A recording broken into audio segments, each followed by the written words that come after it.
Hello and welcome back, and today I want to look at two 4-bay NASs and help you decide which one deserves your data. Today I want to look at the brand new Lockerstor 4 and compare it against the pretty new Synology DS920 Plus. Two 4-bays that have got quite a lot in common, and dare I say quite a lot not in common, and hopefully when I go through this in today's video we will help you decide which one you should buy for your data, because price point wise they're actually really similar. There's only about 20 quid between them. They're close enough that it doesn't really matter in terms of overall cost.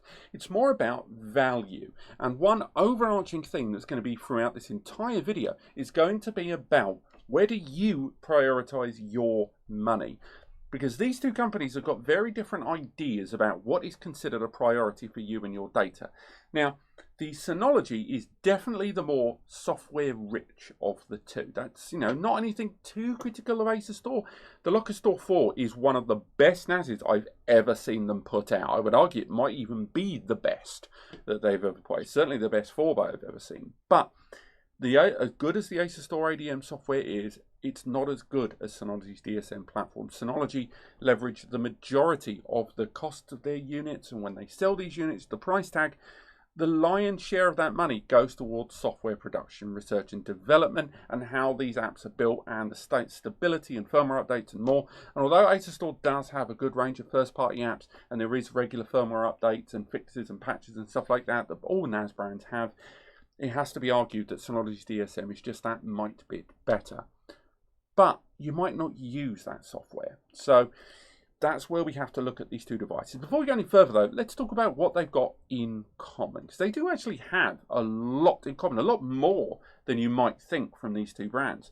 Both of these 4-bay NASs have got exactly the same CPU, the J4125. That CPU at 2.0 GHz is going to be clocked up to 2.7.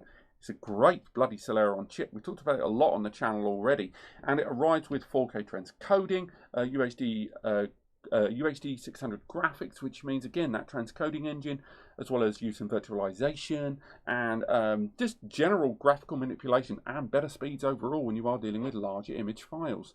On top of that, they both arrive with support of DDR4 memory, both arriving with 4 gig that can be upgraded to 8 gig.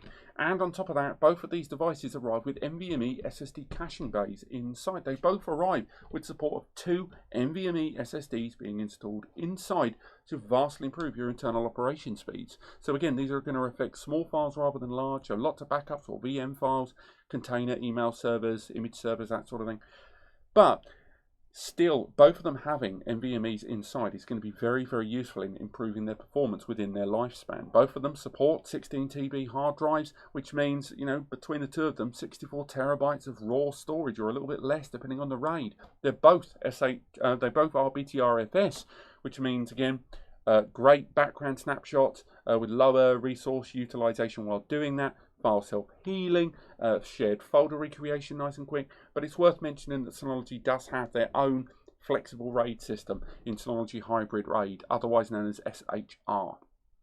Now, they can both be expanded. There's USB expansions from Asustor and an eSATA expansion known as a DX517 from Synology, both of which are JBOD and rely on the system to expand that RAID and absorb it into itself. They both arrive with USB ports that allow you to expand your storage with external drives, which can't really use as an expansion, but they can also support NAS to USB backups, or NAS to NAS backups, or NAS to cloud backups.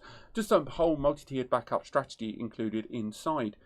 But that software is still better on the Synology with Hyper Backup in combination with Active Backup Suite and enterprise-grade backup software. Same goes for surveillance. They've both got a surveillance app, with Asustor arriving with Surveillance Center, which is still very, very good as an application, but it's not quite as good as Surveillance Station 8.2 on the Synology.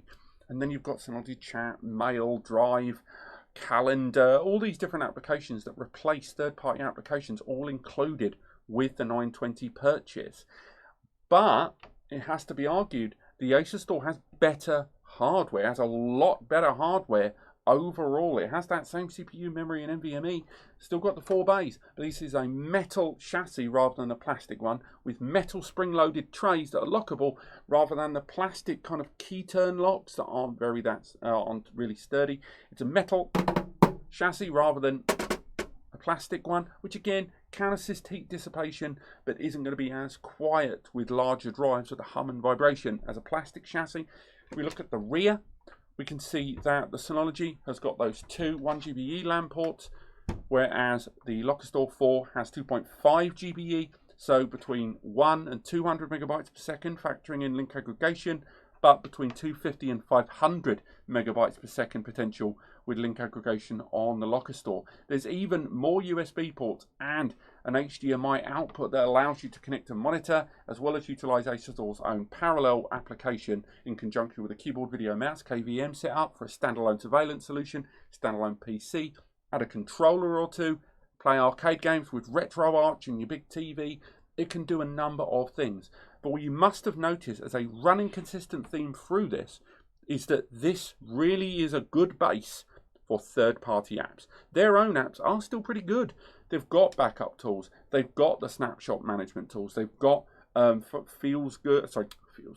looks good, sounds good, streams good. The photos, music, and video application. There's a YouTube gamer streaming app that allows you to not have to pay any more for subscription streaming services like Twitch and stuff. And on top of that, that dedicated HDMI port has a myriad of third-party apps thrown in. But a number of their key applications are third-party owned. The virtual machine application, VirtualBox. A lot of the big tools, even the Linux VM tool, the Ubuntu VM manager, is third-party. The majority of the tools on the Asus Store, the key ones, are going to be third-party. They're first-party apps. They're standard, solid apps, but they're not going to wow you. Whereas the Synology one, you've got AI-powered photography recognition. A lot of the AI tools are being ported over to surveillance, and a lot of the background caching and intelligent caching of the system in the background means that it will generally use far less system resources than most other NAS brands, particularly using their own applications.